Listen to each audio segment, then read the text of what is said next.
नमस्कार, मैं हूं मनीषा झा। आस्था के इस प्रोग्राम में आपका बहुत बहुत स्वागत है। गुरु पूर्णिमा क्यों मनाया जाता है और इसका क्या महत्व है, आइए जानते हैं आचार्य कृष्ण शास्त्री जी से। आचार्य जी, आपका बहुत बहुत स्वागत है। नमस्कार आचार्य जी, गुरु पूर्णिमा जो है वो क्यों मनाया जाता है और क्या महत्व होता है, हमारे दर्शकों को जरा बताइए इस बारे में। जी नमस्कार, सभी लोगों को मेरा बहुत बहुत साधुवाद। आज हम गुरु पूर्णिमा के पर्व पर विशेष चर्चा करेंगे। गुरु किसे कहते हैं?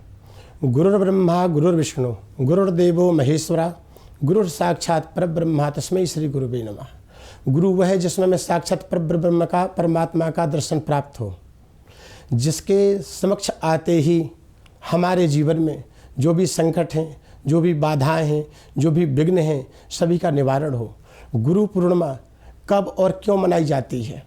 इसमें विशेषतः अनादिकाल से यह वेदों की रचना, बृहद रूप से जिसने वेदों की रचना की, महाभारत को लिखा, 18 पुराण की रचना की, कृष्ण द्वैपायन वेदव्यास जी, जिनका जन्म आषाढ़ मास की शुक्ल पक्ष की पूर्णमासी को यह जन्म हुआ, उनको गुरु की उपाधि प्राप्त हुई। उस दिन से सभी लोगों ने अपने जीवन में अंधकार से प्रकाश की ओर अग्रसर होने के लिए अपने जीवन में एक न एक गुरु की आवश्यकता प्राप्त की, और बगैर गुरु के किसी भी जीवन में किसी का कल्याण संभव नहीं है। गुरु वही है जो मार्ग का दर्शन कराए। गुरु पूर्णिमा के पर्व पे हम जाते हैं। वर्ष भर में जितनी भी व्याधि समस्याएं होती हैं, गुरु जी के चरणों में जैसे ही हम नतमस्तक होते हैं, हमारे जीवन की संपूर्ण विघ्न, बाधाएं, दुख, दरिद्रताएं निवारण हो जाती हैं। हमारे तीनों देवताओं में ब्रह्मा, विष्णु, महेश सभी ने, जैसे कि रामचरितमानस में एक दोहा आता है और बलदाऊ जी समझाते हैं, कहते हैं जैसे कि सूर्य के ताप से भूमि को जल की आवश्यकता पड़ती है, जिससे उसके जीवन में शीतलता आती है, उसी तरह हमें अपने जीवन में गुरु के सानिध्य जाने से हमारे जीवन में शीतलता आती है, हमारे जीवन में सुख समृद्धि प्राप्त होती है। हम उनके चरणों में जाकर के उनके चरणों के बंधन से अपने जीवन को धन्य बनाते हैं, सफल बनाते हैं, साकार बनाते हैं। एवं रामचरितमानस में तुलसीदास जी ने बृहद रचनाकार में लिखा हुआ है, गुरु गोविंद दो खड़े काकू लागू पाए, बलिहारी गुरु वापनो गोविंद दियो बताए। गोविंद जी कहते हैं कि ईश्वर ब्रह्म है, पर ब्रह्म से भी श्रेष्ठ गुरु है। पहले आप गुरु को प्रणाम कीजिए।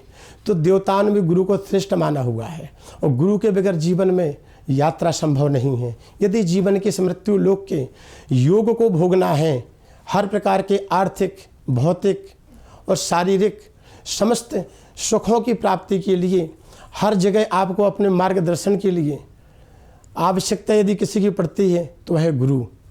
गुरु हर प्रकार का आपको ज्ञान उपलब्ध कराता है, हर प्रकार की भाषाओं से परिचित करवाता है।